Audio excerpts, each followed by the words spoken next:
بدون امکانات و مواد خاص بهترین ها را آماده کن، مثل این پیراشکی گل فانتزی. با اکوکوک همراه باشید.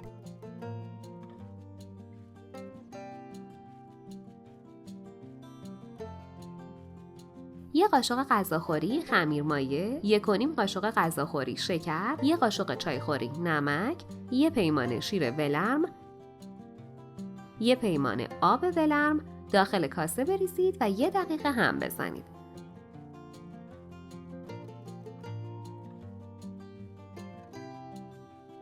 چهار پیمانه آرد اضافه کنید.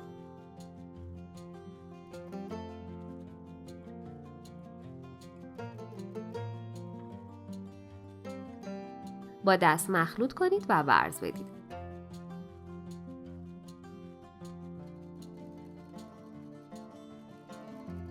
یک و نیم تا 2 پیمانه دیگه آرد رو در حین ورز دادن اضافه کنید تا خمیر منسجمی به دست بیاد. چسبندگی خمیر با ورز دادن و استراحت از بین میره، پس بیش از حد آرد اضافه نکنید. خمیر که جمع شد 4 قاشق غذاخوری روغن بریزید و 10 دقیقه ورز بدید.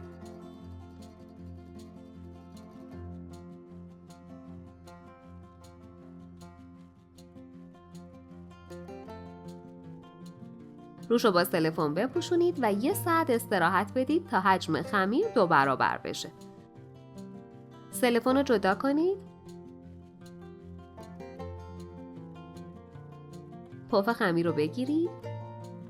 عزیزان، باعث افتخار ماست که عضو کانال اکوکوک باشید و دکمه سابسکرایب رو بزنید.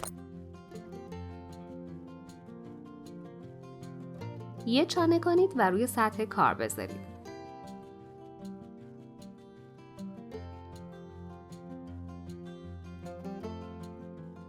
خمیر رو مثل ویدئو یکم باز کنید. به قسمت‌های مساوی تقسیم کنید. هر قسمت رو چانه بگیرید.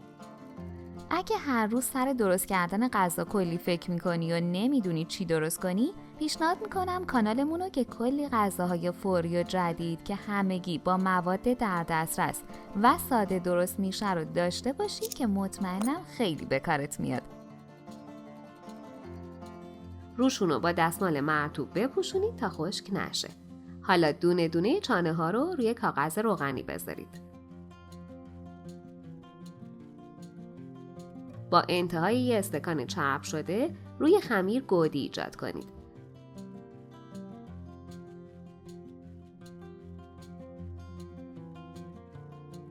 اطراف استکان رو با چاقو برش بدید.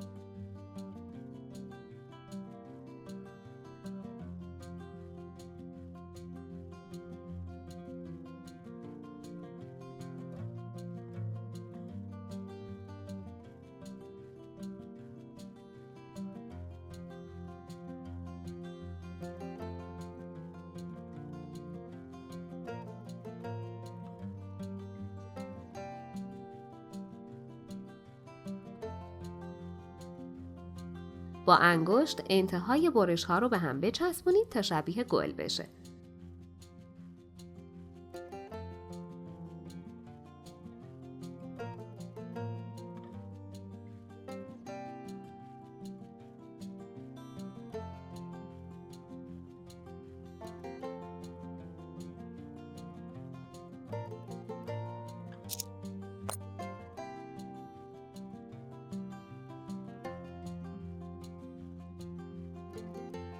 روشون رو بپوشونید و 20 دقیقه استراحت بدید.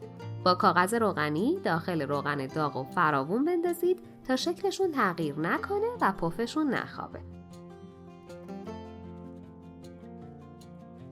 برگردونید و کاغذ رو ازش جدا کنید.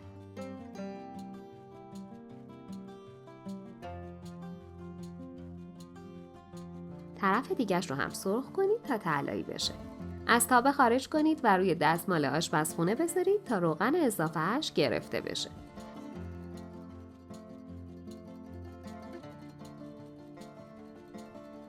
پیراشکی‌ها رو توی ظرف بچینید، وسطشون رو با شکلات یا مارمالاد پر کنید.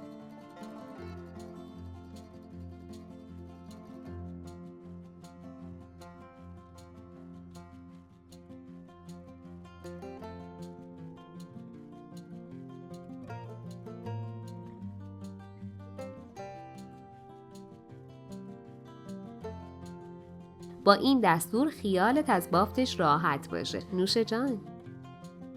اگه فکر میکنی ممکنه دوستت هم از این آموزش خوشش بیاد، پس حتما براش بفرست تا اون هم ببینه و استفاده کنه. لطفاً برای حمایت از ما لایک و سابسکرایب رو فراموش نکنید.